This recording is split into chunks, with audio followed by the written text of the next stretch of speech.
And we're live. Don't worry, Chris is on his way. Fashionably late as per, always. Let me tweet out some links and we'll get this party started.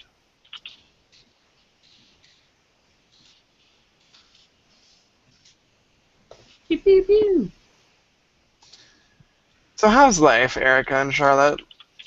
Life is good. Pretty good, given that by the time I am on the show next week, I will be able to show off my awesome Xenoblade 3DS theme. Oh, yeah. That's right, because you guys get it first. Yeah, we get it April 2nd, because apparently North America can never get the Xenoblade first ever. Like, if they announce it, like a week, for Christ's sake. So weird about Xenoblade. It's like, and then it was like a GameStop exclusive. And you know what's gonna happen? Xenoblade Chronicles X is gonna release in the PAL region one day before it releases in North America. It's gonna happen. They're gonna do it just You're to troll us. awful confident, aren't you, Charlotte? Happen in reverse for once. So, check that. Make sure it doesn't lead to the Hangout. It doesn't! Yay! We won't be joined by random strangers. Smoocher. That's Does what Erika know about Goober Smoocher? Erika, do you know about Goober Smoocher? The what? Goober Smoocher. No. It's one of those infamous things in the history of this show. So, you know how every week, in order to join this show, I I tell you and Chris and Charlotte to click the link and don't share it to this show link.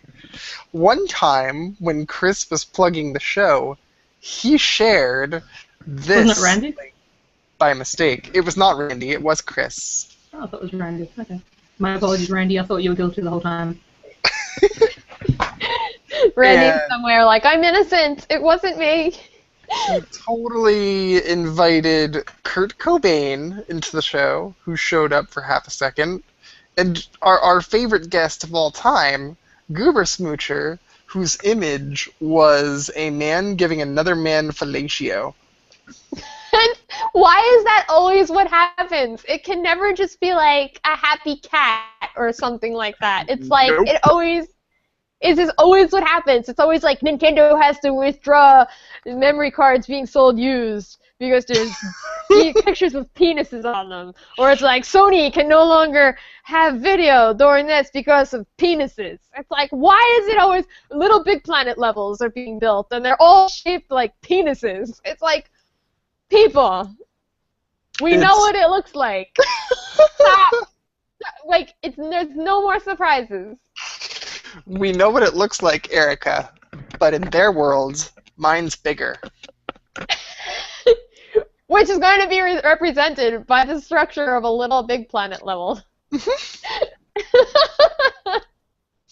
Chris does it in Smash Brothers. Argue with Chris about that shit. Because it's true. Alright. I guess. Alright, now that my plugging is done, we will start this damn show without Chris, because he ran late, punk.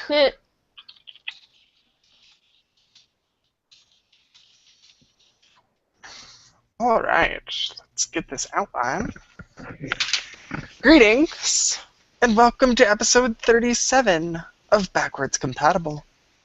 We're an emaciated group of 3+1 with a passion for nerdy things like video games, comics, anime, the whole works. Last week, we introduced ourselves comic book references, except for Chris, who couldn't figure out how to computer and arrived unfashionably late on a phone. Silly Chris. This week, let's introduce ourselves, and I did not see this until right now, so this is going to be very spur of the moment, as games we've mastered, or perfect scored, platinumed, etc. I'm Jonathan Higgins, and I am the mutant muds of this podcast, because I am unreasonably difficult, but I still bring back the retro style. What was that for?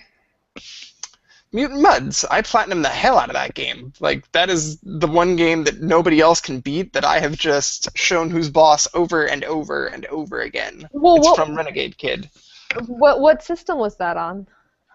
It started out on 3DS, and then they released Mutant Mudds Deluxe for Wii U, and then PS3 and PS Vita. Oh, okay. Mutant Mudds? Like Yes. MUD? Like mud, dirt? MUDDS. Huh. That is one of Okay. my favorite games of the past 5 years. Okay. Chris will just skip, so Erika, if you will do the honors. I had like a couple that I've perfected, but I picked one that is just like something that people wouldn't think of because it was like I love this game so much. I am Erika, also known as Hello Neo on Twitter, and I am the Xbox 360 perfect scored lollipop chainsaw of this podcast. Love that game. Endless mini games because they were so hard to get right in some cases. Levels countless to get those perfect sparkle combos so you can get that seashell bikini. And then it's the home of one of my favorite girl power lines ever, which is when Juliet Starling introduces her sisters, and she says, "My sisters and I all wear our vaginas proudly." And I was like, wow, I just heard that in a video game. And I wanted it on a t-shirt. So, but I wonder didn't if get it's it. been put on a t-shirt by It now. hasn't, because actually at the time I was in touch with the community manager for the game at WB Games, and they landed up sending me, because of my irrational love for Lollipop Chainsaw, the entire promo kit that they usually send to stores. So I got this like high school half locker sized box full of pom-poms that are stained with blood, a megaphone that's stained with blood. I got this awesome like Dios de los Muertos magnet. Wow. Yeah, I got tons of the keychains with her boyfriend's severed head on it that she carries around the whole game on her belt. You are queen of the props. I For utterly goodness love that sake. game. This has been on my refrigerator since Lollipop Chainsaw came out.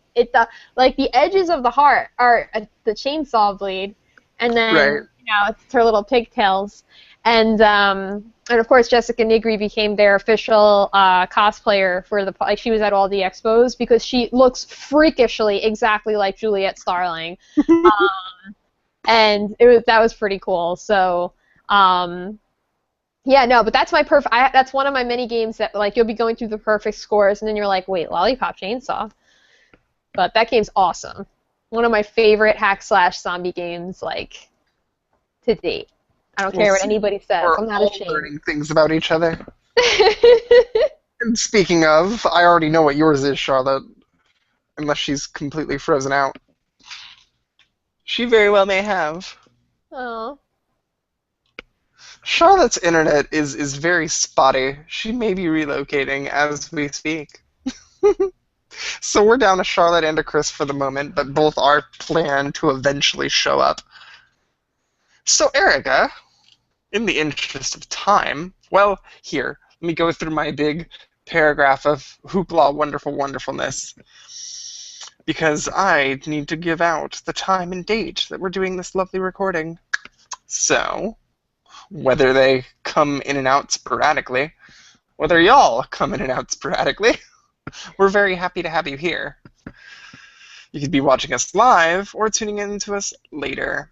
Thank you for joining us. Speaking of those who are not here live and in the moment with us, we happen to be getting our video and soon-to-be audio podcast on at about 10:41 p.m. on the East Coast. We're going to be done with this damn show by midnight. I promise. We're not going to keep you guys for half the damn night this time around. Promise. Anyway, today is March 25th, 2015. And while our other two imbraggable hosts kind of work their way out, Erika, why don't you get us started with what we've been doing? Sure. I have been up to lots of stuff. I did actually play through the Final Fantasy 15 Just do cost do host bitch demo. And the red side song, that's what it is. See, I know your references. So I did play through the Final Fantasy 15 demo on the PlayStation 4, not that that matters because whatever. But just so people know what I played it for. Had a lot of thoughts on that. It was, I think it's going to be a really big dividing line for the Final Fantasy community. Even more so, I think, than Final Fantasy 13, because 13... I've seen a lot of people say, I love that game, and just as many say, oh my god, it's garbage, get your Kingdom Hearts shit out of my Final Fantasy! Oh, what, for Final Fantasy 15? Mm-hmm. Yeah, that's exactly it. And it's basically... I had my brother describe, because he came over because he doesn't have a PS4, because he needed to see the whole thing. So he described it perfectly, actually. He's like, you know all those parts of an RPG when you're walking across the world map in the olden days and you could just kind of see your character walking across the world map? Like, the demo is essentially if they Google mapped you right down into the world map and put you right on the plains and you're running around in them. And I'm not sure that's something I ever wanted to do, but it's what we did in the demo. So we ran around and we experienced lots of things that are very new to a Final Fantasy, like the idea of a day-night cycle being extremely meaningful. Monsters at night are way more ridiculously powerful. My headset. Sorry. Ah. Sorry. Really quite clandestine about your headset. Mine's all obnoxious and in the way, and you're all... Well, Sony products for you.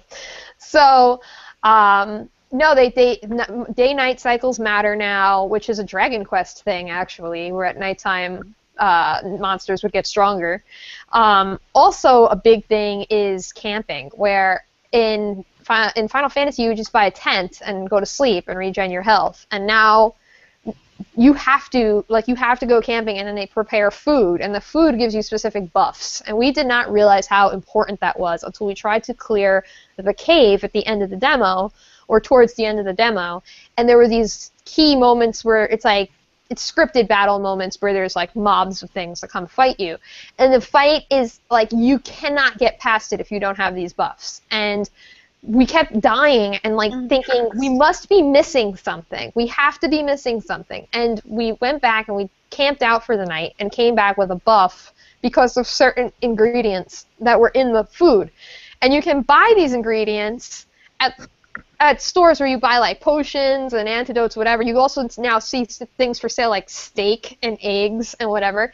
So in that sense, it's sort of like Dragon's Crown, where you could have like a campfire, and then the stuff you ate would give you like stat boosts, and there were different combinations of food, and you need them. And like, first of all, the demo's #1 problem, and this is like the only demo that I could probably ever review, is that it's so sloppy in its tutorial. There are so many things they do not explain to you.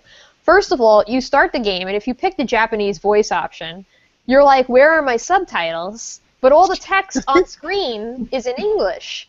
And it's not until you get past the tutorial mission, which is being explained to you in Japanese by your co-player or your, buddy, that you can then pick an options menu that picks subtitles. And you're like, yay! I feel like luckily I Japanese to get through the cutscene, because basically what you have to do is get through the demo, and then like kind of reload after you've picked English and subtitles, and then like reload it so that you can see that intro like with the subtitles. It's just sloppy stuff like that. Then they left out a ton of information about the fighting system, which, let me tell you, I saw a lot of tweets on the hashtag of like, what is happening with this fighting system. It's very valid because they don't explain to you at all. Like, the tutorial is like, press this button to parry. Okay. Press this button to take shelter and recover health. Okay. What they don't explain to you is like basic attacks are recovering your MP. And then defending takes up MP. So they don't really explain to you that you have to sometimes like go on the offensive to recover MP. And there's like all these little things that are just very, very, very alien to a Final Fantasy series. And I think that basically it took the whole demo for us to finally feel somewhat comfortable with the combat, but in no way did it feel easy. It felt like we had just stumbled through this experience. And then you're gonna get the full game, and it's gonna do all this shit all over again, except you're gonna be pithy little level 1 dudes, and... Well, here's the thing. Like, it's very hard for me to say this is what the game represents. Like, this represents the full game, because this game doesn't even have a release date, okay? Like, this is the smallest section. This part of the game will probably not even be in the main game. It's very hard for me to judge, oh, this is going to be what the game is, because, you know, who knows when this game is coming out. So I'm very torn on it. I think it has a strong... 9 years from now. Yeah, exactly. 9 years from now, like, when your kids are graduating high school and, you know, the game comes out. But I have to say, I didn't mind the all-guy road trip. I like the dynamic between the guys. It's a boy band. That's what it is. There's no question about it. I like the dynamic of the characters, though. I felt like I like that they talk to you while you're going through the cave, and that they have like their own personalities. And like the one guy is just like annoyed that he's in a cave, and the other one's very like, because Noctis is a prince, so he's very like trying to protect the prince. And then the other guy is just kind of like the Orin of the group, I guess. He's like the battle soldier. But like together they're believable. Like the opening cutscene where they're like waking up in the tent and they're all just kind of like goofing around with each other and just being jerky. It just was making me laugh because I was like, this is like, I have camped out, I have woken up in a tent with grumpy people, and like this is exactly what you're doing. You're like smacking each other in the face, like wake up, let's go, come on. Like I thought that just was like, it was very natural. It's definitely a realistic bunch of people, but yes, and the world is beautiful. I mean, the game, it's undeniably, the game is. I have a feeling that anything in that game that's female is going to be laughably stunted in a way. Yes, well, my one major criticism was the portrayal of the mechanic, which we have only seen in a lot of the screenshots before this demo from the head to like waist-ish area, and I didn't have a problem with her outfit until I saw her in the demo. And as anybody who knows the kinds of games that I play, I have zero problem with very scantily clad ladies. Right. Zero. However, there is a time and a place. Now, Final Fantasy is like, we're being presented with this epic adventure. Everyone is dressed like classy. It's a beautiful world. Epic adventure. It's grounded in real.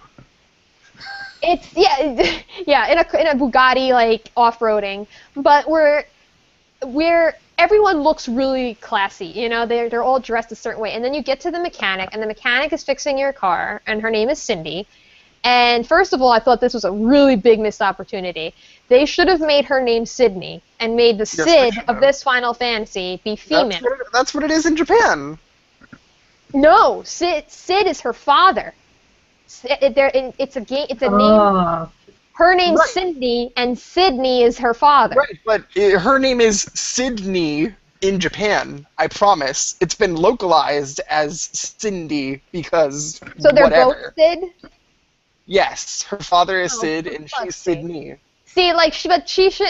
This isn't even like a girl power thing. It would have been funny as just like okay, it's an all-guy team, and then you get to your mechanic, and it's the chick. You know, right. It would have just been fun as a reversal.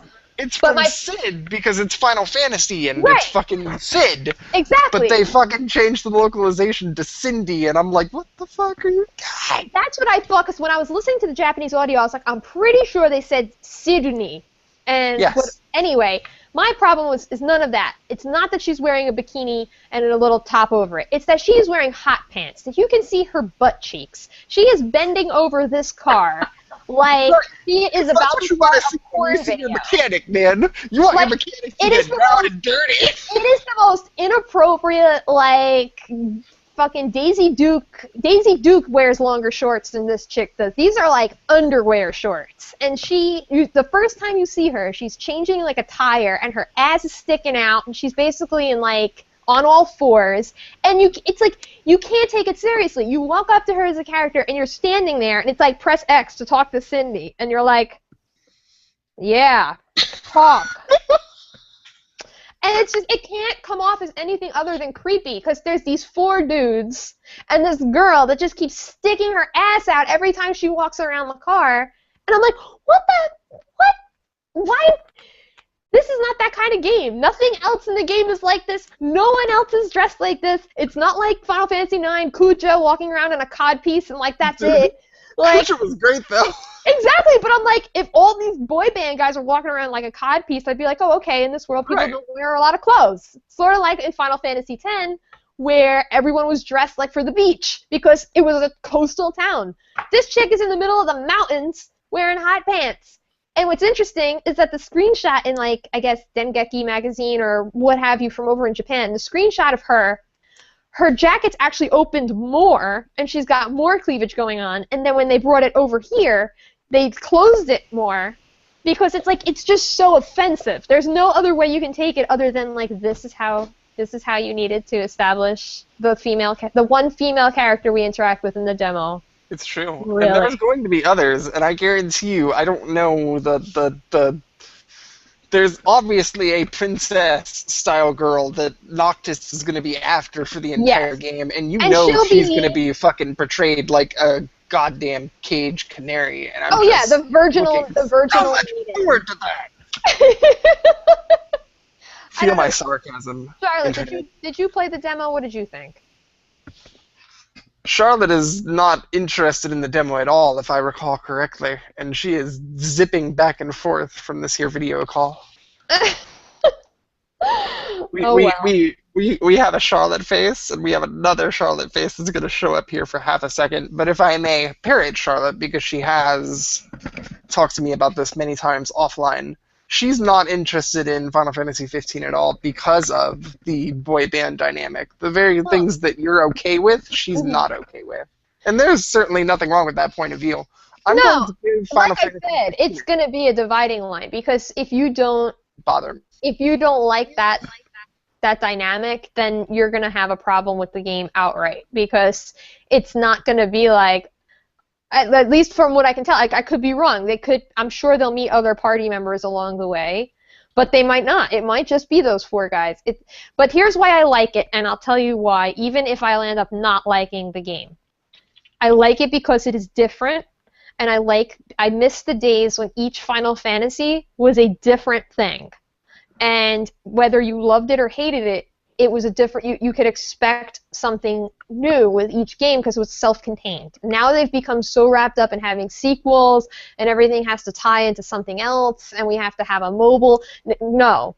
Even 15 ties into the Nova Crystallis saga, or whatever the hell. It's going to be vaguely related to 15 or 13 in some way. It was supposed to be 13 verses. That's how long the game has been in production. It was supposed to be a completely different game. So I'm sure, like, because I don't mind the repeating references, like the crystal, the chocobos, Sid, all that. Like, that's just fun stuff for the universe. But this game finally feels like, oh, it's like a new take on a world. You know, it's awesome. So I don't know. I like that. That I liked about the demo. I'm definitely willing to give it a chance, but there are many things, like with Sydney. Exactly. You're like, me just tilt my head just a little. It's funny because I was talking to somebody who knows, like, how okay I am with, it's like, I was like, this isn't even me being some ultra, like, I want women to be, like, no, I don't really care. If all the women in your games are in bikinis, that's cool. It's just, it didn't fit in. That's the deal. Like, if you play an Atlas game, we can tell you a thing or two about gifted ladies, but I mean, like, make it make sense. Exactly, it has to fit into the world. What I look for, and I mean, I am a bit of a feminist, so obviously I'm going to stay away from your Senran Kagura arguments and things like that. But if didn't know I an had art one. style makes sense. Mhm. Like Dragon's Crown, for example, where not just the females are over-exaggerated, but Exactly. everything is over-exaggerated, I'm willing to give that the benefit of the doubt. And It that was doesn't belong completely in Final Fantasy exactly. XV. And that was an homage. The art style of Dragon Crown was an homage to Frank Frazetta, who did a Right. lot of the Conan the Barbarian, who did all of the Conan the Barbarian art, and like that famous picture of like Cleopatra, like on the stairs, like just very exaggerated femininity, very exaggerated masculinity. It's like you said, it's exactly that. It's just it has to fit in. Like Neptunia, I don't care that every other girl is like bursting out of her shirt. I don't care. Exactly. There's a time and a place, and Right. the time just doesn't suit 15 at all. No. I'm curious as to how many other ladies we're going to run into in that game besides the caged canary and the slutty mechanic. Well, it's a problem with, I think, a lot of, I mean, this is like a huge topic. I'm like not barely going to skim it all, but I mean, it is a problem, I think, with a lot of games that come over from Japan. Just they like to have that rough and tumble tomboy girl, and she's always the one that's like either like the cat girl or is wearing like a fur bikini with like Fair Uggs. enough. And then there's like Breath of Fire too. and then there's like the virginal maiden. Like that's the only other type of woman there can be. And she's like ditzy and doesn't know anything about the world, and then she's the one that like you should aspire to be anyway. So it's a cultural thing. It doesn't always translate very well. Sometimes you can work around it, and other times it's just like no, just no.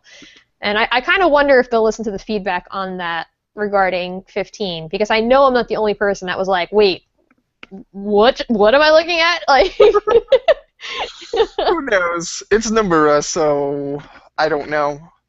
But there were barely, she had no belts or zippers. over here in the comments, Erika, did you get a chance to play Bloodborne at all? I have not, because I am scared of it. It's like Dark Souls, where I hear I'll die a lot. And when I say I'm scared of it, I just mean in terms of like games where I can't get past 2 feet without dying. Right. No, I live for games like that, but I have not gotten around to the Dark Souls series as of yet. I will play 1001 Spikes and La Mulana and games where I will die over and over again, but those are platformers and not action games.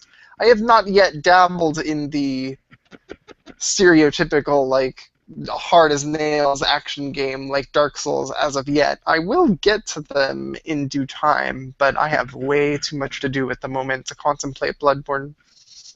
It looks like, I think, like I was reading actually today, Game Informer had an interesting editorial piece where they were talking about that, about the challenge of games that make you have to keep coming back and keep trying and getting the experience, and how it's so rewarding when you actually finally get past that. They also kind of alluded to the fact that Bloodborne has just more things that, like co-op opportunities and multiplayer opportunities, that will help you get past things that might seem insurmountable. So I hope, I'd like it to be a little more approachable. It's something that I'd kind of have to try out before I'd say, okay, I'll take on that challenge, because man, if I get to like some fucking dragon and I'm like 20 hours into the game and I can't get past it, I'm gonna like rage quit so hard. Alright, here's a really good question. Okay. Chase Sorkin asks, what's the most difficult game you've ever completed, and did you like it? Ooh. I'll let you go first. Oh, no, I need to think. You go. Alright. So, I don't know about the most overall difficult game, unless you want to go NES, because I've done like Battletoads and Ninja Gaiden and all those like tough as nails, super hardcore NES platformers that you're supposed to really suck at and never get to the end of. I've gotten to the end of every last one of those, sometimes with the aid of save states, sometimes without them. I know I can't beat the Japanese Super Mario Bros. 2, otherwise known as the Lost Levels, without save states. That's the one Mario game I can't beat legitimately. But a lot of the platformers I have beaten the old-fashioned way on the NES with the NES controller, or via my Retron 5 without any use of save states or anything like that. Mm. But the hardest moments ever in games usually have to do with the last boss of JRPGs. Have you ever played the Lunar games? I don't remember if we've had this conversation before. No, but I remember the Lunar Chronicles. Like, I remember the box art and everything, like, coming into the stores and stuff. The last boss of Lunar 2 Eternal Blue, Zofar, is one of the hardest JRPG bosses in existence, and he has like 5 forms, and it's ridiculous. I beat him. My God.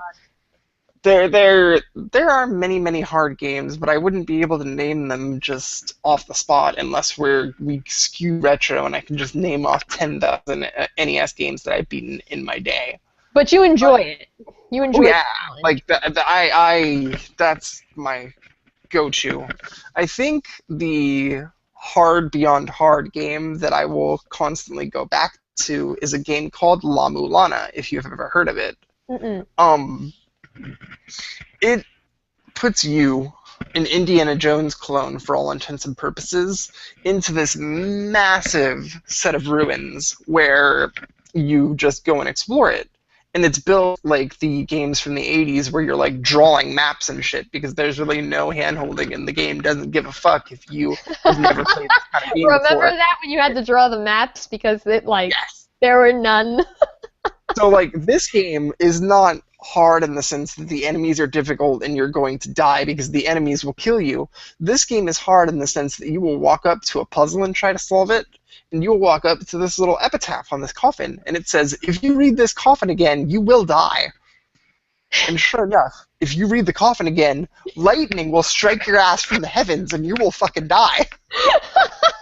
That is the kind of game that La Mulana is, and that was the first ever publisher-supplied review that I did for Op Rainfall back in the day, and not only did I have to beat that game, but I had to beat that game within a week. Woof. Woof, woof. It was one of the most difficult weeks I've ever, but when I was done with it, and after I saw the credits roll and all the ending scenes, I was like, I am a better person for having done this experience. But see, you enjoy that. And see, I think that's, for me, like, I guess the hardest game that I actually beat, for me, and like people are going to laugh at me because they're going to be like, that wasn't even that hard. The hardest game that I ever beat was Devil May Cry, the first one. This was before the greatest hits or whatever. I fully realized at that point I'm not good at those kinds of games, and that they make me very angry.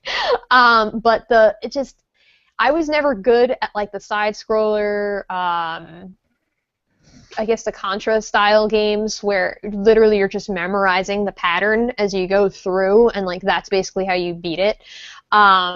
You know, you're never going to see me play like a bullet hell kind of a game like Ikaruga. Like I will watch in awe someone play Ikaruga, and just like I've tried to play Ikaruga and I can't. And I know Dark Souls has that appeal because it is so hard, but and it appeals to that group of people that love it. If I manage to ever beat Firefly Diary, that will be probably You need to tell us about that. That will be okay. Little bits. Firefly Diary, I haven't beat it, so this doesn't like technically answer Che's question, but I haven't beaten it, but I'm one world area like 4 away from beating the game. And if I ever beat that game, I'm gonna buy myself like a round of drinks and drink the whole round, like not for the bar, just like it'll be all for me, and because that has been the hardest game. It is just, it's so mean. There are two achievements for how many times you die. Like you get like 1 silver, like that's how many trophies I should say. There are 2 trophies for the number of times you die. So it's like it expects you to die horribly over and over and over and over again. If I ever beat that, that will be the hardest game. Yes, I will say I will enjoy it because it has a limbo feeling to it that's very surreal, and you feel like there's more going on, and it's very artsy, and I love the style. I love the music without music. So yeah, I would say that Raymond just reminded me of Ikaruga. I have not beaten Ikaruga, but I put a pretty freaking sizable dent in Ikaruga. So Ikaruga was a very impressive game. I mean, it's still beautiful. the rate of fire of the and then the shield colors changing from like black to white to black to white, or red to blue to red to blue, like that. I've watched like master players of Ikaruga, and I'm just like, can someone strap like electrodes to your head to see what is happening while you play? Because I feel like your talents are being wasted. Like you should be like getting us to Mars. Dude, Ikaruga competitions. Like, military personnel just lined up watching this guy play Ikaruga. Exactly. It's like how we're gonna pick you for the NASA mission. Like you have to beat Ikaruga. Like staying calm under stress. So Chase says he is Union Jack Gaming on Twitter, and that you'll recognize that. Yes, I do. The next question he has for us is, what do we think of all the remastered games releasing these days? Because I think news broke this week of like God of War 3 getting a remaster. Yes, I saw that. Also, hi Che, thank you for tuning in from London, because I know that's where he is, so thank you. I know it's late there. Real late over there. Yeah, that is dedication. I think they're pushing it, because usually I wouldn't care. They should have announced backwards compatibility from the get-go. Yes, first of all, backwards compatibility is a huge problem, because all these systems, like, technology's moving faster than, it's like trying to play, like, I don't know if any of you ever tried to play like an old PC game on like a new PC, and like it runs like way too fast, and then the game crashes, like you can't handle it anymore. Yeah, you're like, oh, Duke Nukem 3D doesn't work on. I had this old. So, how familiar are you with the very old Sonic games? Sonic 1, Sonic 2, Sonic 3, etc.? Fairly, not greatly. So, for all intents and purposes, I had an old Sonic game that had a PC release, and I don't remember why I ever bought it, because I had the Genesis games and I loved them. I think it was a game that I inherited from my family member who was like, here, I'm never going to play this. And I'm like, hey, it's Sonic on PC, let's see how this works. And it was every piece and part of what made Sonic 3 and Knuckles work, but it was super duper fast. It was twice as fast as it should have been. So It was like playing Sonic in hyperspeed, and I was still, because I've all but memorized that game, I like beat that game in twice the speed, and my cousins are sitting here watching me and all like, how the hell are you even doing that? I'm like, it's route memorization, motherfuckers. That's basically all it is. So, like, basically with the HD remasters, because first of all, DMC just got an HD remaster, speaking of Devil May Cry, and then Devil May Cry 4 is coming out with a remaster, and it's going to have Trish and Lady playable in it as well. And, I mean, everything is getting a remaster. And here, like, I care and I don't care. I care because they're charging actual money prices for these games. Yes, they are. In a lot of times, I already own them, and I feel like you should get some kind of a discount if you already had bought it. And I know that doesn't make... With freaking Final Fantasy X and X-2, like, they just... that's ridiculous. The PlayStation 3 version. They just did it within the past year, and now they're like, oh, it's coming to PS4. That's insane. Now pay $60 for it. Hello, Last of Us. How many remasters does that need? But let me tell you, just my biggest problem with it is that it's padding. It's padding the fact that there aren't new IPs coming out, or there aren't new games happening at enough of a fast rate. Like, the remasters should be coming out when your console's already like 4 years old and you want to like have a moment with your memories. That's when the remasters should come out. They shouldn't be coming out 1 or 2 years into your console lifespan and you're already like nostalgic for the good old days. Like, there's a reason for that. Your old consoles still work. They're probably still plugged in. You could they're still there. Like, all of my Xbox 360 and PS3 have not left the entertainment console. There's just an Xbox One and a PS4 there. So if I want to play them, I just put the old games back in. Sometimes the remasters add something, like the DMC remaster at 60 frames per second in 1080p. I mean, just okay. The PC users can say that they've been, like, the console users haven't had that experience. So that's cool. But other things, like, how much are you really adding? A lot of times you're not adding anything beneficial, and you're just charging another $30, $40 for what reason? Nintendo will pump out the nostalgia like nobody's business. They'll create the same Mario game 10,000 times. But actual remakes, they have done very few of. They don't And have to make a remake. They've been making the same game since the beginning of time. they did it with Ocarina of Time and Majora's Mask 15 years after those games came out. Right. I don't recall any, like, super duper definitive Nintendo remastered edition besides those Zelda games. And oh, look who it is. I think Metroid. Did the Metroid Prime trilogy update anything? It didn't update anything content-wise, but it Okay. did add new play controls with the Wii Remote to the GameCube games, so to speak, and of course booked every single Metroid Prime game in one box. So there were a lot of advantages to that, but So I guess that's another good that's the example. closest thing that would be like a remaster that Nintendo would do. But that's the point. Like, I don't want to see a remaster until I actually have a chance to like miss the game.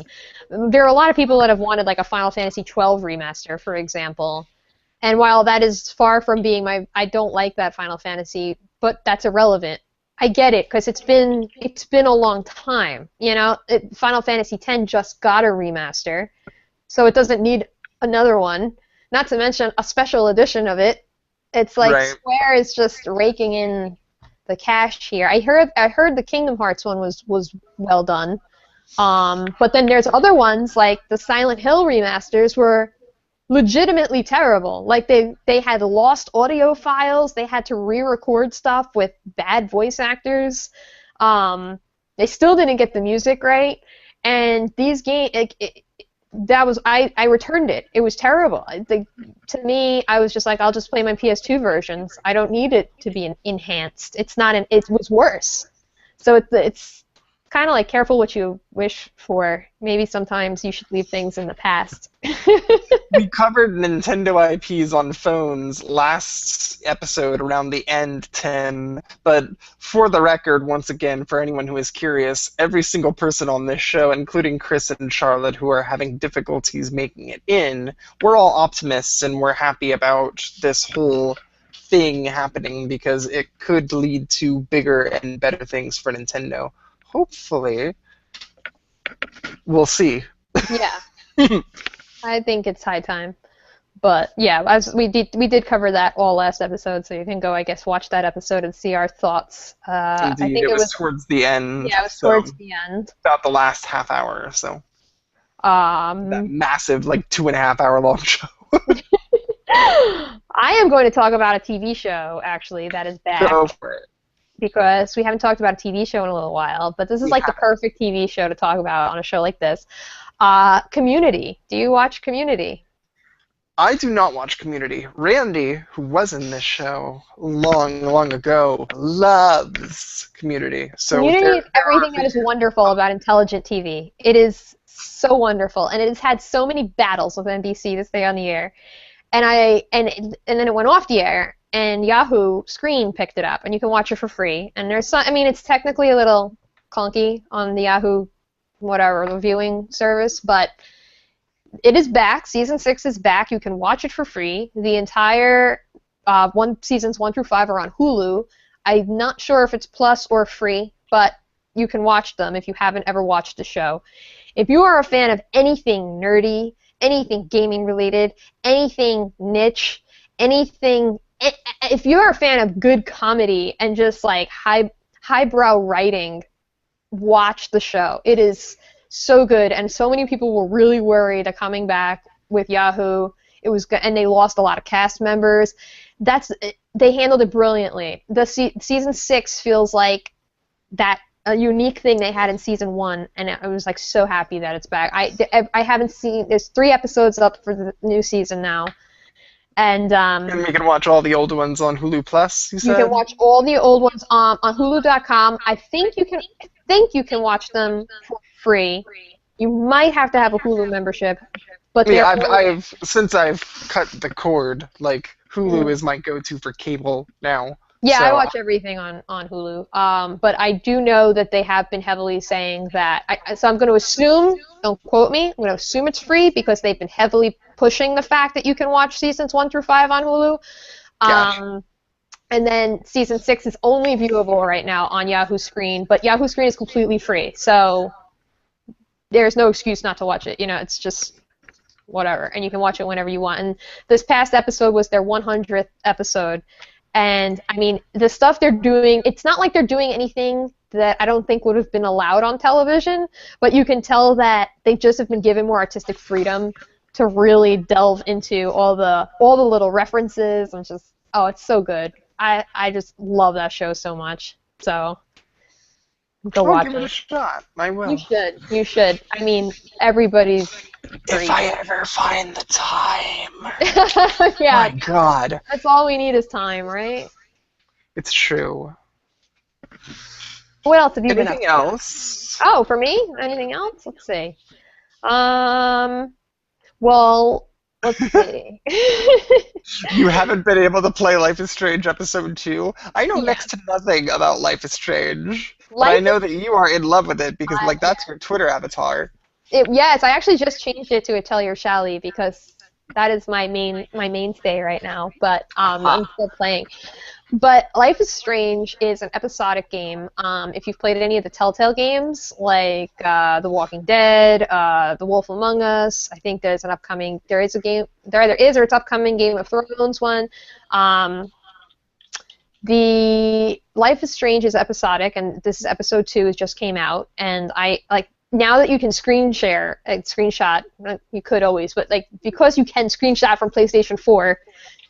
I'm trying to avoid the spoilers because it's sort of like a television show. You can beat each episode in about 5 hours, and you do make choices along the way, and the choices do impact each, preceding episode. The storyline is very, very interesting. It's interesting because this is a Square Enix published item, Right. but it is developed by the team that made a game that is kind of crap, but it's a team that made Remember Me. And Remember Me had a lot of issues between that team and Capcom. And they left dealing with Capcom, and they wanted to make this project, and they brought it to Square, who surprisingly hasn't fucked it up. So it is it's something I really recommend. There's still a demo to play for free on the PS4 at least. I don't know. I think also Xbox One. It is on both systems. And then an episode is $5, and then the season pass is 20. I don't know. It's so worth it, and it is so I've heard haunting. polarizing opinions about that game. Some people say the writing is absolutely awful, and some people say it's fantastic. Why is there such polarization, do you think? I think people don't know what kind of game they were coming in for, and basically the simplest way to put this, and it sounds ridiculous, but it's done very well, and this isn't a spoiler, is you're a teenager in high school that's in this gifted program for art students, and you discover that you have the ability to rewind time a certain amount. And the setting is interesting because you've been transferred from Washington. It's either Washington State to Oregon or Oregon to Washington State.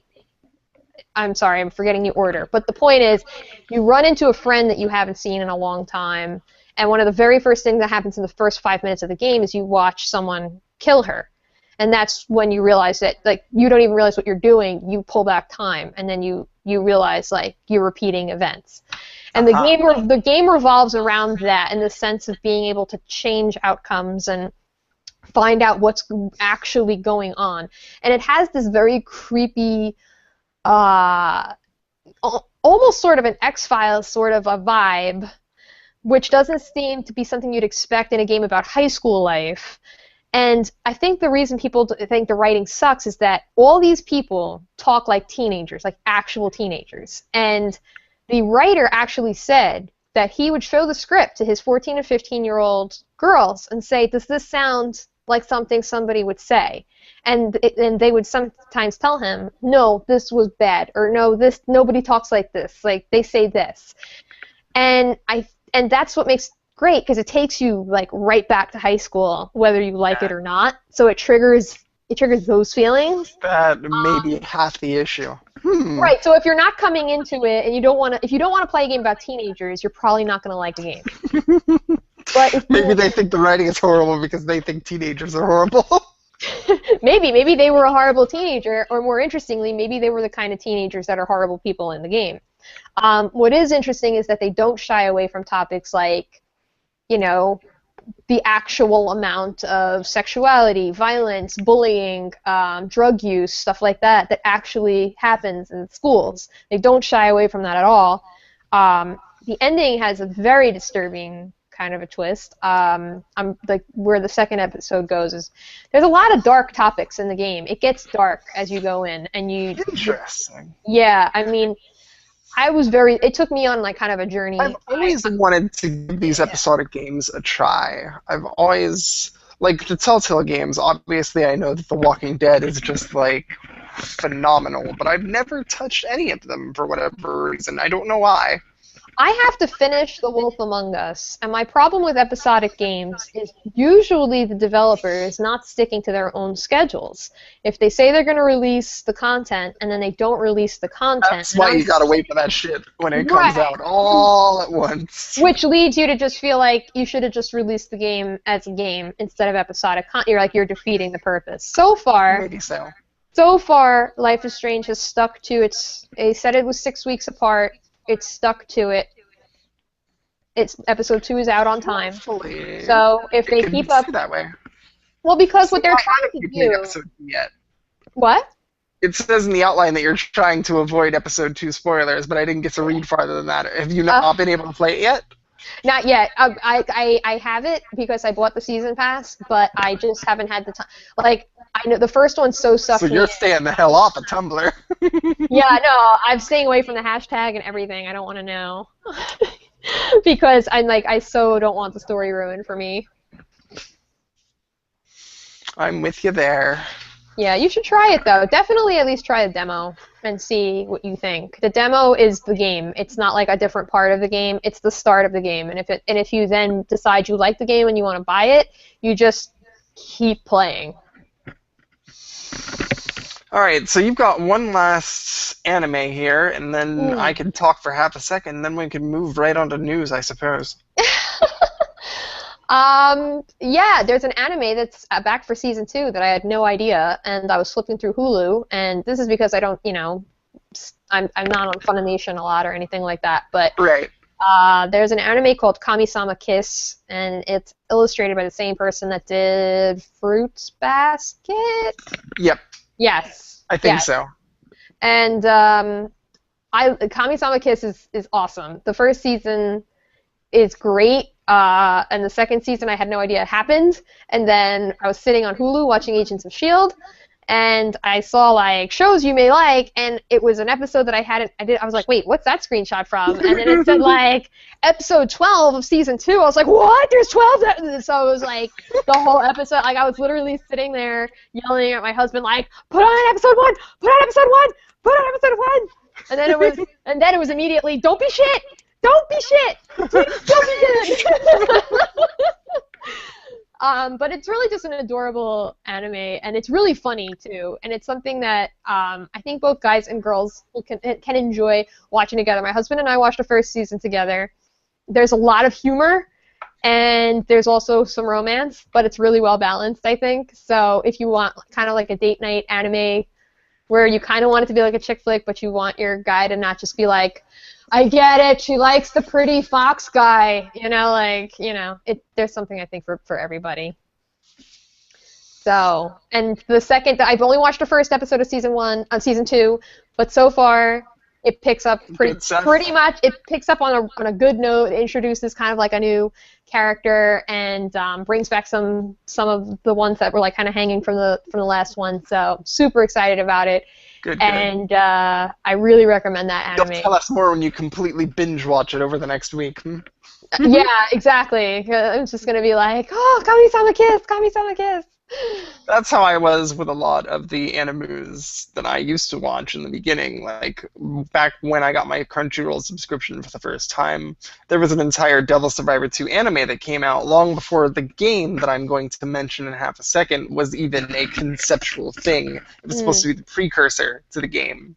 But the anime was there, and I watched all that all at once because I got a Crunchyroll subscription that way. But I think as far as animes that I'm watching currently, no date night animes here. I'm watching Death Parade and Al Noah Zero ritually every single week, and those are just getting better and better. But like those are like one of them is your Gundam Wing style action mech Earth versus Mars kind of deal, and the other. Death Parade is one of the most interesting premises that I've ever seen in an anime. It has one of the best openings that I've ever seen in my life, too. Ooh. But Death Parade,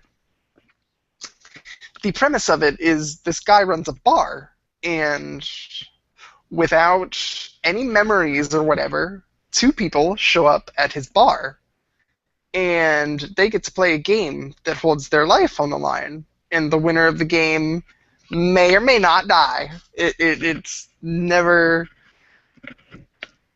it's never confirmed as to whether or not they're going to die if they lose this game. But obviously, if you think your life is on the line, the darkness of your soul is going to come out a little bit, and you're going to do things to maybe try to protect yourself you wouldn't normally do. Long story short, at the end of the first episode, you find out that these two strangers that have wandered into this guy's bar have been dead the whole time.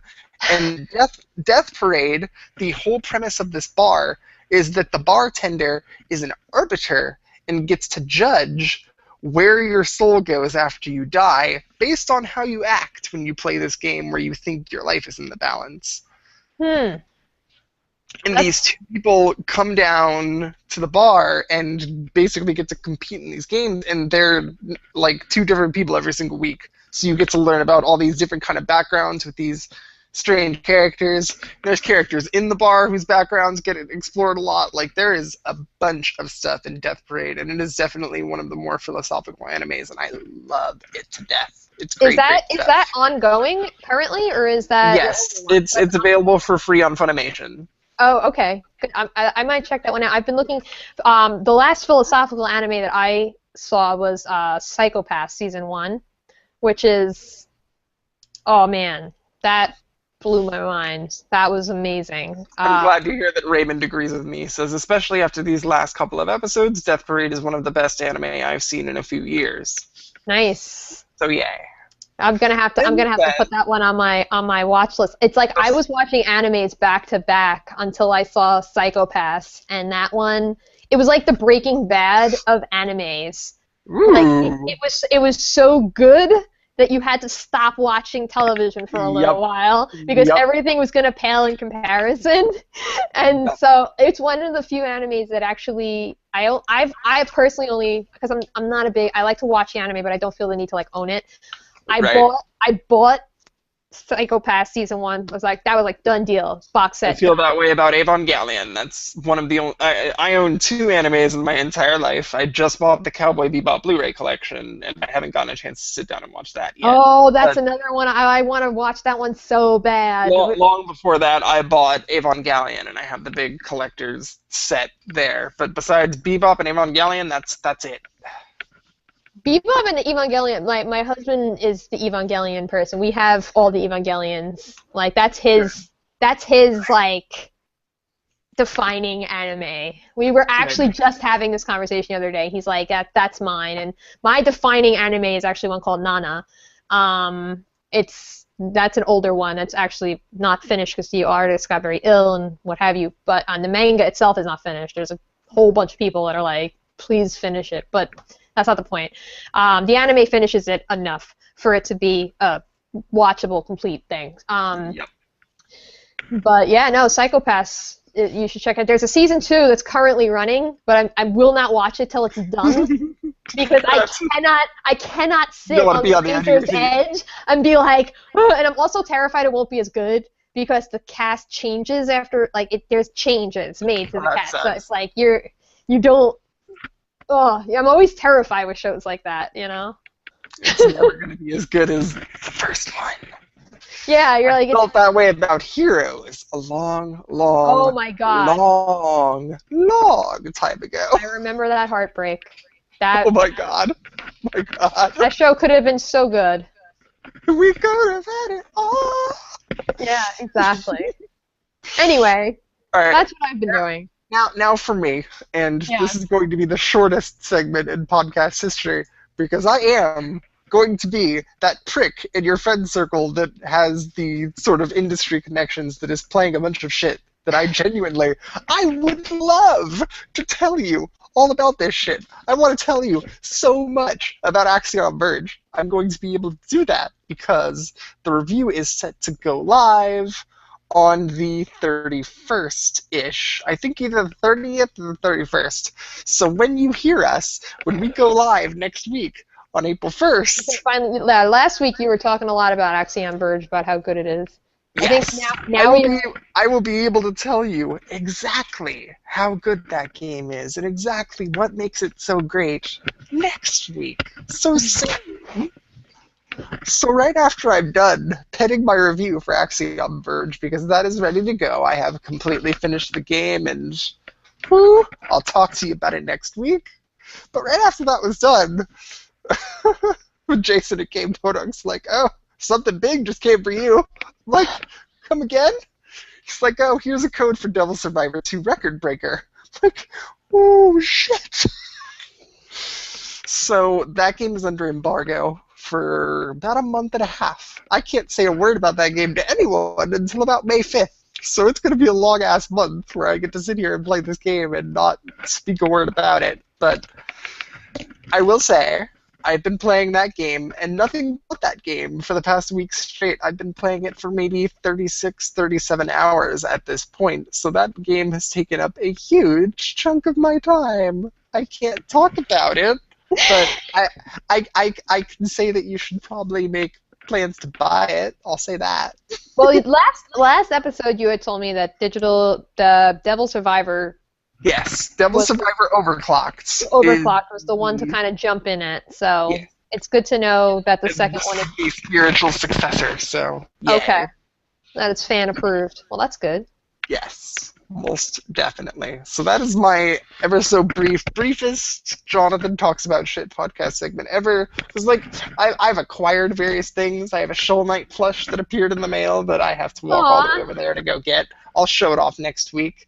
I have my massive eBay haul that's going on. I've got my sealed Hyrule Historia Collector's Edition. I'm getting rid of all 3 of my Rainfall games at the same time. I'm expecting to bring in like maybe $300 at the end of the week, and I'm very happy about it. So let's, I guess, get into some news. Yeah.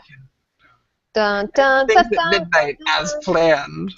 Dun dun dun dun dun dun.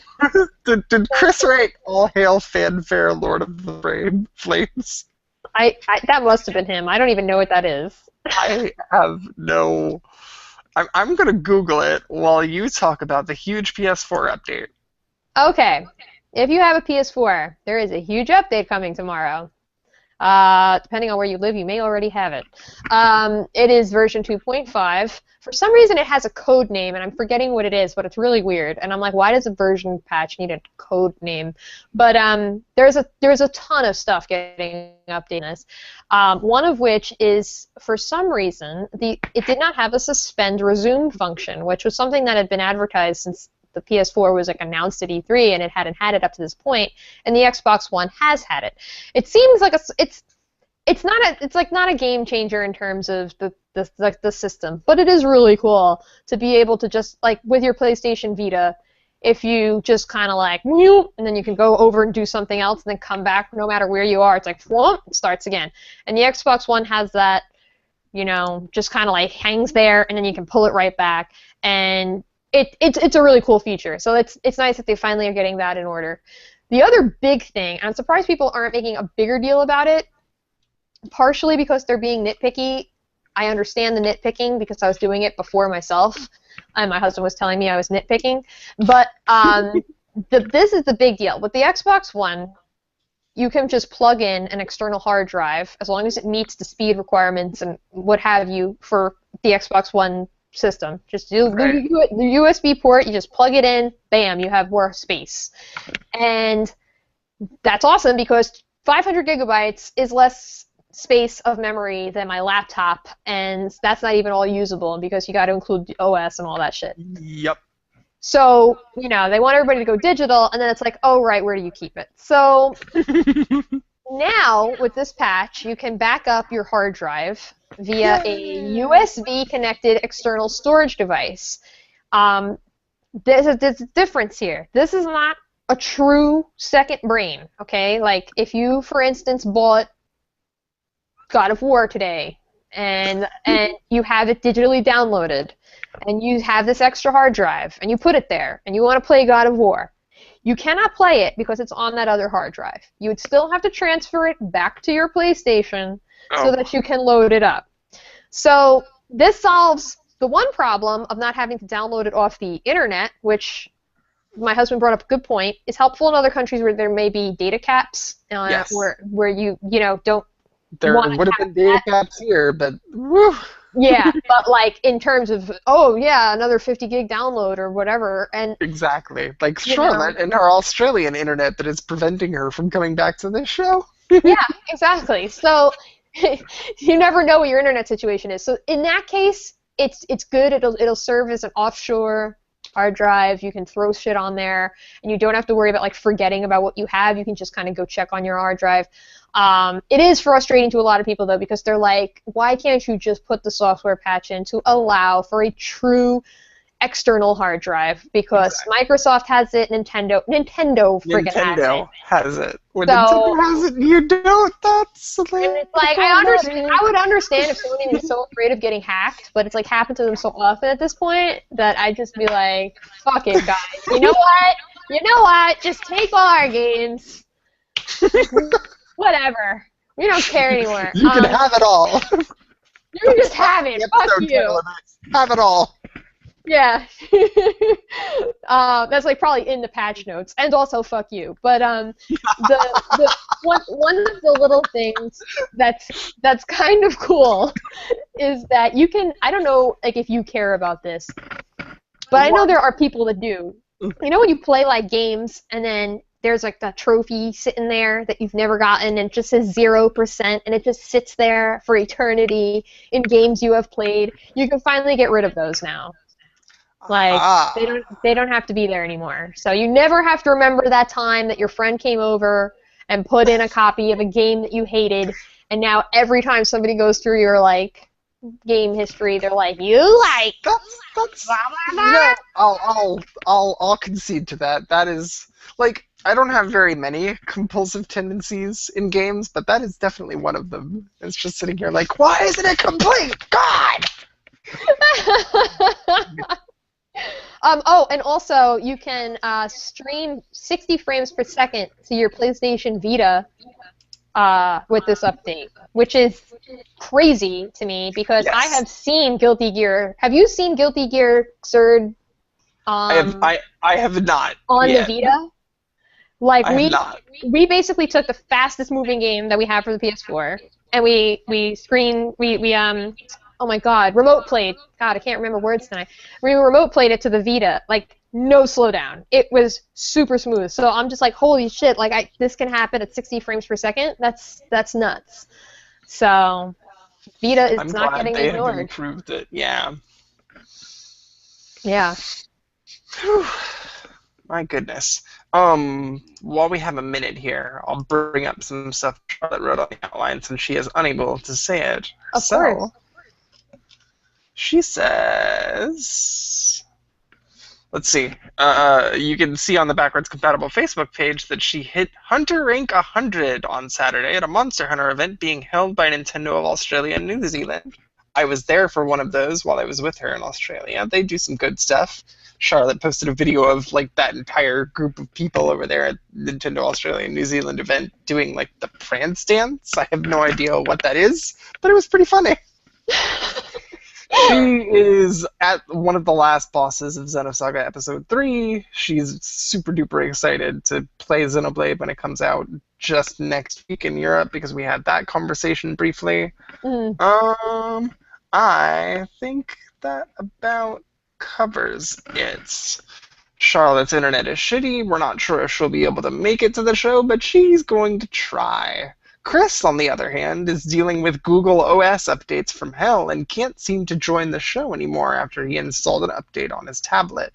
I've told him offline to make sure his damn phone is charged every single night before the show from here on out so he can join us in that way, because he's not going to be able to use his tablet for the foreseeable future until we figure out what the hell is wrong with it. Well, Or Chris, there was if a you're news listening item. to this, Yeah, we're you can publicly shaming you. We're using it as motivation. totally buy a freaking PC and join the Seriously. PC Master Race, like Erika and I. You who don't have even need to join the PC Master Race. You just need to have one. It's a Chromebook. It's a Chromebook. It costs $150. Like, you can buy the Chromebook off of Amazon, and it will show up at your door in 2 days. Like, that's exactly what I did. I still need to give you my old Chromebook when I get it fixed, but that's going to take me some time, much like doing the fucking audio versions of this show, because I am a stickler and everything has to sound good. I wanted to. Oh, I do know he wanted to talk about something that he had put in this outline that I will talk about for him, I guess, because I remembered that he had been typing it, and I don't know where his note went, but whatever. Why on earth was Playboy involved promoting Splatoon for Nintendo, and why is this the second time that Playboy has been involved working with Nintendo? You know, every once in a while, Nintendo realizes that adults read magazines. For the article. And for this fringe audience, as they're thumbing through naked ladies, they can see, as has happened in the past, Bayonetta! Well, here's the thing. Bayonetta, first of all, none of this makes sense because it's Nintendo and they freak out if you have chat. But second of all, this is like, if you're going to do the Playboy Playmates for anything, I can get Bayonetta, because it's Bayonetta. Okay, Right. It's like when they had Blood Rain, you know, Right. way back in the day. But It's all Splatoon doesn't really make Splatoon. sense. It's just like they had the Playboy Playmates playing Splatoon, and I'm like, guys, you're making just a dirty, dirty joke here about, like, I'll never be able. The only thing I will be able to see playing Splatoon is Money Shots. You should just change the name of your game to Money Shot. There was a bunch of news about Splatoon, and Chris is super duper excited about that game, and I wish he was here tonight to talk about it. But Well, I guess they were there to get people more excited about it. my takeaway from all this Splatoon news, Playboy Playmates or not, Nintendo has once again confirmed that there will be no voice chat in this very online-focused multiplayer third-person shooter. What the fuck are you doing, Nintendo? I do not want to jump on a Skype call with Charlotte or Chris or whoever while we're playing through this damn game. Why are you making us introduce this middleman just to play this fucking game and have basic chat? For Christ's sake.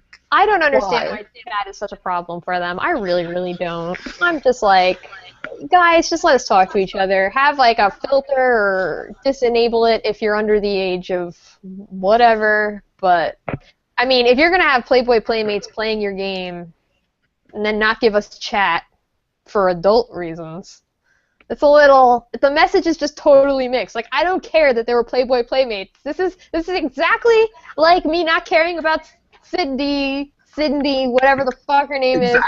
It's context, people. This doesn't make any sense. And speaking of context and marketing, remember last week I was talking about how awesome the marketing was for Sunset Overdrive? Yes. Well, I'm going to pretend it was because I was talking about that they got nominated for so many awards for the game advertising awards for 2015. They are in so many categories, and as far as I can tell, they don't really have any real competition. They have, there's Far Cry in there, there's Forza in there, they did a couple of GoPro events, and probably like a race in real life or something, but they are up for they're in there for basically best overall ad campaign. and And they're gonna win because I think they're going to win because after last week, what we saw with that overcharge can and just everything they've been doing with Sunset TV and their community involvement, I really hope you get it, Insomniac. I think they're gonna be just fine. I have friends who religiously watch the X-Files. I have not watched the X-Files. I watched because me and my TV watching is less about me going out of my way to watch TV shows and more about my girlfriend watching TV shows and me coming along for the ride. That has been the case for Buffy and Angel and Supernatural and Doctor Who and pretty much everything she's been into pretty much ever. Even when she's watching like Rooster Teeth videos, I now know who those guys are because she Red watches and blue. YouTube excessively. Yes. I know all this stuff because that is the way my girlfriend, who we will have on this show eventually, especially if Charlotte can't make it, that's her geekdom. She loves streamers and TV shows and comic books and all that sort of stuff. She's not really much of a gamer. She will play Pokemon with me and a bunch of the cute games like Yoshi and whatnot. But like as far as how she gets her geek on, various TV shows. But the one thing that we haven't gotten into that we ought to is the X-Files. And I see that you've written down something pertaining to the X-Files. So do tell. It's coming back for 6 episodes. So I guess they're shooting what would be, I guess, a half a season, or I'm not sure yet if it's going to be a mini series or if this is actually them seeing if they can bring it back as a show. It's been 13 years since that show has been on television, and the last time there was a movie was 2008. So this is like, I know that there's the fan base that will like never give up on the X-Files, but I'm not sure I can watch it because I have these memories of the X-Files. I wasn't allowed to watch the X-Files. Like 13 years ago, I was young, so it was kind of like, don't watch this. And especially my brothers, they were even younger than me, so it really was like, when it was on, my parents would watch it, and like sometimes I'd watch some scenes, and then they'd be like, okay, go away, you're gonna get scared now. Yep.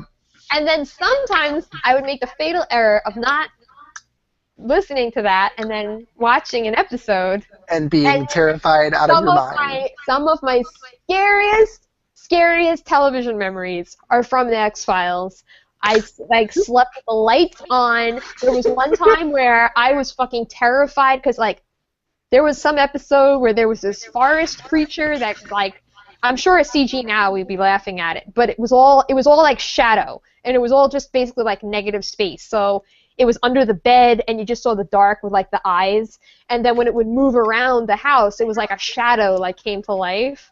And there was a scene, and I still remember this, there was a scene where it was standing in the hallway of this house, and they came out like around the doorway, and it was just standing there like this. And that freaked the shit out of me because that hallway looked a little too much like the hallway on the second floor of my house. And my bed, when I was a kid... Please tell me your brothers have tried to use this to their advantage and scare the ever-loving hell out of you. No, because I'm the oldest. They wouldn't dare. But I remember for, like, probably a month, my bed was like catty corner, and you could see out the door into the hallway when you were going to sleep. I would sleep like facing the other direction because when all the lights were off, I was convinced that thing was out there for like a solid 2 weeks. So, and there are so many other episodes, like I thought my brothers had forgotten the trauma, and like the other night, like one of them brought up, it was like the little man on the X-Files, and it just came all back. And I was like, don't talk about that! Don't talk about that! Hopefully, this miniseries will have memories just like that for a new generation. Of course, to reel in the fans. I'm very curious to see if they can create that, because you gotta remember, they were making those terrifying memories for people our age back before CG was what it is now. So, like, exactly. You know, and that's pretty impressive, because a lot of times they had to work with way more creative Wait, And there's another show that's near and dear to your heart. I know. I'm going to bring this up, and you're gonna laugh.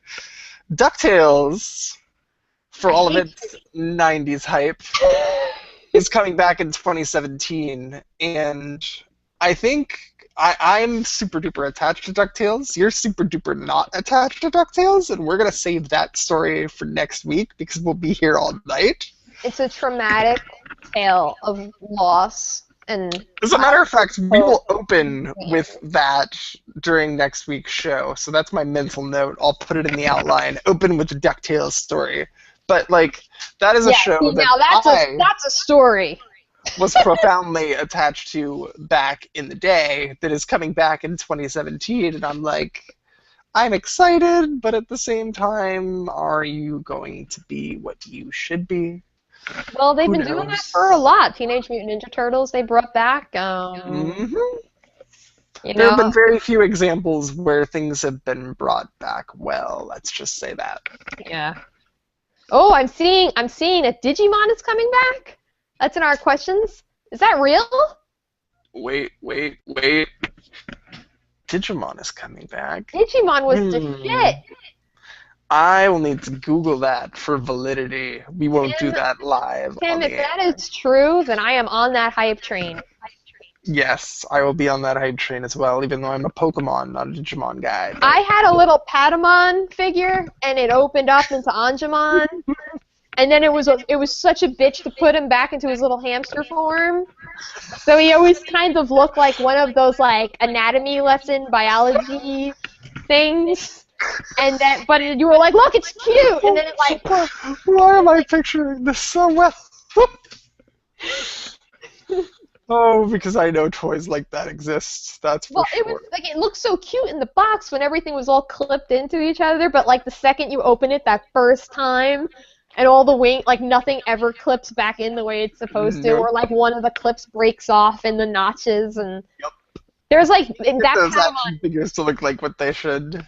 Yeah, no, that Patamon's actually still in my brother's bedroom, and like it's missing like 5 wings, but it's still it's still there. And I also was a Pokemon person. You can be both, and that's okay. Because it gets better. I was definitely both, even though one a little more than the other, obviously. But let's get out of here on time for once in our lives, because our other two hosts never bothered to show up. See, when it's you and I, Erika, we can manage this shit. We get shit done. We talk about stuff. We do. Anywho, if you would like to leave feedback for this episode or any of our previous episodes, if you would like to nag Chris to get a damn computer so he can join the show instead of popping in and out for hours, if you would like to purchase Charlotte Better Australian Internet, if that's even possible, you can leave us a feedback email at feedback.bcpodcast@gmail.com. Don't forget to follow us at bc_podcast, as well as like and follow us, all that jazz, on Facebook, Google+, Tumblr. We are everywhere. You can follow us individually on Twitter. For the folks who aren't here, you can follow Chris at Wildcard Corsair. Please do tell him, get a freaking PC! You can follow Charlotte at Raik, that is R-A-I-K, Rhythm. You can follow me at Radical Defects, all one word. And last but not least, you can follow me at Hello Neo, spelt with 1s and 0s. And as always, I'll let you figure out where they go. And hey, before we go, Marissa has asked what our favorite gaming soundtrack is. We answered that as an audience question maybe 10, 15 episodes ago. It's been a little while, so I will once again tell folks, my favorite gaming soundtrack is a tie between Chrono Cross and Xenoblade Chronicles. Ooh. How about you, Erika? Silent Hill 2 and Deus Ex Human Revolution. Ooh, that's off the top of my head. There are so many on my iPod, but off the top of my head, Silent Hill 2, Deus Ex Human Revolution. Oh, my freaking digital library, Pokemon soundtracks, Xenoblade soundtracks, Smash Brothers sounds. My There's iPod gigs is upon like gigs schizophrenic. upon Okay, you'll go from gigs. like the orchestral rendition of the Uncharted sound, like OST, to some Rammstein, and then you'll bring it back into like some K-pop, and then all of a sudden it'll be the Japanese song from Mugen Souls when they go like into their ultra. It's ridiculous. Exactly. And then it's like Lady Gaga, and then it's like back to different classical Final Fantasy. tangential conversation about music. But before we do that, I'll let y'all go. This has been yet another slightly smaller Where Are Our Hosts episode of Backwards Compatible. Not in our hearts, not smaller in our hearts. And thank you for everyone around the only world, greater. literally, for the question, comment. Anywho, take care, ladies and gentlemen. We will see you guys on the other side next week to bring in April. Actually, we won't. Yeah. I don't know about April Fool's jokes, and that's not my cup of tea. You can expect no pranks from me. I don't know about the rest of these people. I don't like pranks at all. So none from me either. Fair enough. We're the Chris's two prank- sane people. Chris's prank is that he'll actually show up on time. Yes. You can look forward to that, ladies and gentlemen. So do take care and have a wonderful night. We will see you guys later. Peace.